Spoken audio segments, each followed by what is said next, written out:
하나님 말씀은 여호수아 11장입니다.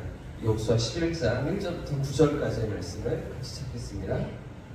구약 성경 336면에 있는 여호수아 11장 1절부터 9절까지의 부분인데요. 교독해서 읽겠습니다. 하솔 왕 야빈이 이 소식을 듣고 마돈 왕 요압과 시므론 왕 악삭 왕과 및 북쪽 산지와 빈네로 남쪽 아라바와 현지와 서쪽 도레 곳에 있는 왕들과 동쪽과 서쪽의 가나안 족속과 아모리 족속과 헷 족속과 브리스 족속과 산지의 여부스 족속과 미스바 땅 헤르몬 산 아래 히위 족속에게 사람을 보내네. 그들이 그 모든 군대를 거느리고 나왔으니 백성이 많아 해변에 수많은 모래가 고 말과 병거도 심히 많았으며 이 왕들이 모두 모여 나와서 이스라엘과 싸우려고 메론 물가에 함께 친쳤더라. 여호와께서 여호수아에게 이르시되 그들로 말미암아 두려워하지 말라. 내일 이맘때에 내가 그들을 이스라엘 앞에 넘겨주어 몰살시키리니 너는 그들의 말 뒷발에 힘줄을 끊고 그들의 병거를 불살라 하시니라. 이 여호수아가 모든 군사와 함께 메론 물가로 가서 갑자기 습격할 때 여호와께서 그들을 이스라엘의 손에 넘겨주셨기 때문에 그들을 격파하고 큰 시돈과 미스봇 마임까지 추격하고 동쪽으로는 미스바 골짜기까지 추격하여 한 사람도 남기지 아니하고 쳐 죽이고. 선택했습니다. 여호수아가 여호와께서 자기에게 명령하시기로 행하여 그들의 말 뒷발에 힘줄을 끊고 그들의 병거를 불로 쏟았더라. 아멘. 할렐루야. 여기도 사망의 심령에 하나님 은혜 주실 줄 믿습니다. 어제까지 살펴본 것처럼 여호수아 10장은 이제 남부 지역을 다 점령하는 그런 대목을 정리하고 있었죠. 아모리 5개 연합군을 무찌르고요. 또 이후에 이어지는 전투들을 아주 짧게 기록하고 있는데요. 10장 29절 말씀 한번 보십시오. 11장을 읽으셨지만 10장 29절에 보시면 어저께 보았던 본문에 립나에서 싸우고 31절에 라기스에서 싸웁니다. 또 33절을 보시면 게셀이라는 민족과 싸우고 에글론과 또 싸우고 34절에 또 나머지 전투도 쭉 나열하면서 모든 정치의 세계다. 싸울 때마다 다 이겼다. 이렇게 정리하고 남부 지역을 끝내고 있는 것이죠. 그리고 오늘 11장이 이어지고 있는데요. 오늘 이 북부 지역에서의 전국 전쟁은 아주 자세하게 기록합니다. 방금 전에 제가 언급했던 10장 후반부의 남부 전쟁과는 달리 지금 오늘 9절까지 읽었는데 사실은 15절까지 오늘 이 전투가 하나의 전투가 아주 자세하게 기록되고 있는데요. 마지막 전투이기 때문일까요? 대미를 장식하기 위해서입니까? 그럴 수도 있지만 그보다 더 중요한 이유가 있습니다. 지금까지 겪어보지 못했던 지상 최대의 전투이기 때문입니다. 가나안에서의 최대 전투였다는 것이죠. 이렇게 어마어마한 군대는 없습니다. 지금까지는 그럭저럭 그래도 상대할 만하다 싶은데 이번엔 전혀 그렇지가 않습니다. 모든 가나안 7민족이라고 하거든요. 그 7민족이 다 연합군을 이루어서 쳐들어오고 있는 것이죠. 자, 1절부터 보십시오. 조금 긴데 제가 한 번 더 읽겠습니다. 하솔랑 야빈이, 지금 야빈이 주축이 되어서 모든 군사들을 끌어모으고 있는 거거든요. 하솔랑 야빈이 이 소식을 듣고, 어떤 소식이요? 남부가 다 점령당했다는 소식을 듣고 중부의 허리도 끊어졌다는 소식을 듣고 북부에 살아가던 그 하솔랑 야빈이 이 소식을 듣고서 마돈 왕 요압과 시므론 왕과 악삭 왕과 및 북쪽 산지와 키네렛 남쪽 아라바와 평지와 서쪽 돌의 높은 곳에 있는 왕들과 동쪽과 서쪽과 그 가나안 족속과 아모리 족속과 헷 족속, 브리스 족속, 산지의 여부스 족속, 미스바 땅 헤르몬 산 아래 히위 족속에게 어떻게 해요? 전령들을 보내요. 사람들을 끌어모으는 거죠. 같이 싸워 나가자. 그들이 모든 군대를 거느리고 나갔으니 그렇게 모인 민족들이 군대를 다 만들어서 나왔는데 백성이 많아서 해변에 수많은 모래와 같고 말과 병거도 심히 많았으며 이 왕들이 모두 모여 나와서 이스라엘과 싸우려고 메론 물가에 진을 쳤다. 지금 보십시오. 몇 명의 왕들이 모였습니까? 1절에 왕들의 이름이 4명이 되고 있습니다. 근데 4명의 왕만 아닙니다. 2절 마지막에 보시면 서쪽 돌의 높은 곳에 있는 왕들도 나오죠. 이름이 기록되지 않은 왕들도 있습니다. 적어도 5개, 6개의 왕족 왕들이 모여서 지금 연합군을 일으켰고요. 그것만이 아니라 그 아래 그 다음에 이어지는 본문도 보시면 가나안 족속, 헷 족속, 아모리 족속, 여부스, 브리스, 미스바, 히위 이 가나안 7족속이 다 모여 있는 거예요. 아모리 족속 밑에서 다 진멸된 것 같은데 위에도 있었다는 거죠. 그러니까 지금 13개 이상의 부족들이 모여 있습니다. 민족은 7개인데 여러 개 부족들로 흩어져서 지역마다 살고 있었기 때문에 그렇죠? 부족들이 13개 이상, 14개 이상 많은 부족들이 동맹군을 만들어서 연합군으로 밀려오고 있는 거죠. 그래서 4절에 해변에 수많은 모래처럼 그 군사들은 몰려왔다.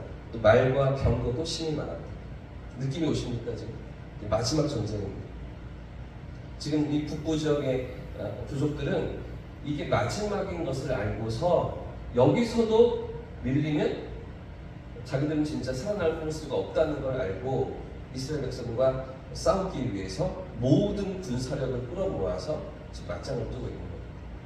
이것만이 아닌데요.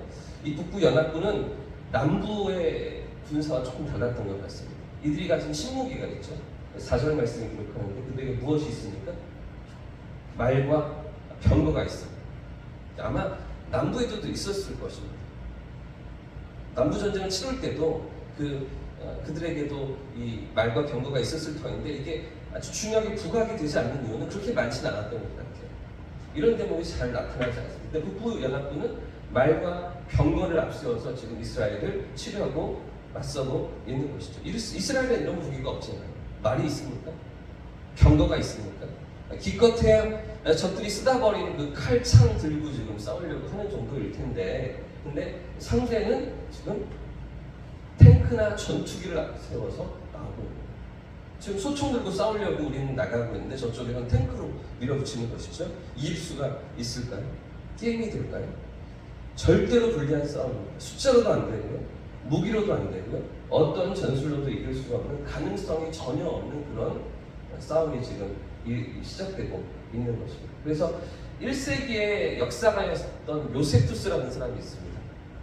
구약의 역사를 연구하고 또 예수님 당시의 초대교회 역사를 자세히 기록해서 우리에게 남겨준 요세푸스라는 사람 이름 들어보셨을 겁니다. 요세푸스라는 사람은 이때 이 북부 지역과의 전투를 이렇게 추정했습니다.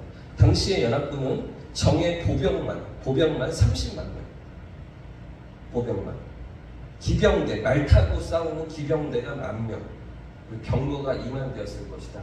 이렇게 예측했습니다. 이길 수가 있겠습니까? 이스라엘 백성이.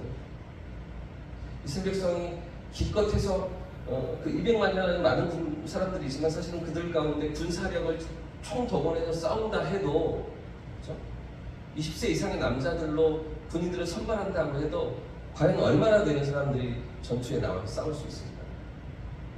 그런 가운데 정말 많은 숫자를 끌어모은다고 해도 그들에게 있는 무기가 무엇입니까? 이길 수가 있습니까? 이들을 상대할 수가 있습니다. 그러나 이스라엘이 가진 한 가지 무기가 있었어요. 이렇게 열악하고 이렇게 형편이 없던, 이길 수가 없는, 전혀 가망성이 없는 그들이지만 이런 이스라엘이 가진 무기, 그 무기가 무엇입니까? 6절 말씀이 가르쳐줍니다. 6절 말씀 같이 읽겠습니다. 시작. 여호와께서 여호수아에게 이르시되 그들로 말미암아 두려워하지 말라. 내일 이맘때에 내가 그들을 이스라엘 앞에 넘겨주어 몰살시키리니 너는 그들의 말과 뒷발에 힘줄을 끊고 그들의 병거를 불사르라 하시니라. 6절 말씀이 또다시 등장하죠. 두려워하지 말라. 여호수아 초반부에 등장했던 두려워하지 마, 염려하지 마, 내가 너와 함께 있을까, 이렇게 말씀하셨던 그 대목이 여호수아 정복할 때는 별로 없었는데, 아이성 정복할 때 별로 없었고, 남부 정복도 없었는데, 근데 지금 다시 등장합니다. 그만큼 어마어마한 군대를 맞서야 했기 때문이죠. 근데 그들이 가진 무기가 무엇입니까? 이스라엘이 가진 무기가 무엇입니까? 내가 말씀하시는, 내가 함께 할 거야, 내가 넘겨줄 거야 말씀하시는 하나님이시죠. 할렐루야. 하나님께서 그들과 함께 계셨던 것이죠. 내가 그들을 넘겨줄 거야, 내가 몰살시킬 거야 말씀하시는 하나님이 그들 편에 계셨던 것이죠. 이스라엘은 지금껏 모든 전투에서 사실 이렇게 승리했습니다. 여리고성을 정복할 때도, 아이를 정복할 때도, 남부를 정복할 때도 사실은 모든 전투가 이렇게 승리했죠. 여호수아 6장 2절에 이렇게 말씀하시는데요. 여호와께서 여호수아에게 이르시되 보라 내가 여리고와 그 왕과 용사들을 내 손에 넘겨주었으니 이렇게 말씀하시고 여리고의 승리를 거두게 됩니다. 그렇죠? 내가 내 손에 넘겨주었으니 여리고 차지합니다. 8장 1절에도 여호와께서 여호수아에게 이르시되 두려워하지 말라 놀라지 말라 군사를 다 거느리고 일어나 아이로 올라가라 보라 내가 아이 왕과 그의 백성과 그의 성읍을 그의 땅을 다 내 손에 넘겨주었습니다. 내가 다 너의 손에 넘겨주었다 말씀하시는 하나님이시죠. 아이 손도 접목합니다. 남부 연합군과 싸울 때에도 10장 8절에 그때 여호와께서 여호수아에게 이르시되 그들을 두려워하지 말라 내가 그들을 내 손에 넘겨주었으니 그들 중에 한 사람도 너를 당할 자가 없으리라. 전쟁에서 어떻게 이겼습니까? 지금까지 어떻게 승리를 거뒀습니까? 하나님 편에 있었기 때문에 이겼던 것이죠. 무기가 있었기 때문이 아니었습니다. 많은 군사가 있었던 것도 아닙니다. 허를 찌르는 전략과 전술이 있기 때문이 아니었죠. 하나님 편에 있던 이스라엘 언제나 그렇게 하나님이 함께 하셨기 때문에 승리를 거두었습니다. 할렐루야. 오늘까지 우리의 삶이 어떻게 살아지셨습니까? 오늘 여기까지 오늘 우리의 걸음이 어떻게 걸어오셨습니까? 하나님의 함께하심, 하나님의 도우심, 하나님의 인도하시는 것이죠.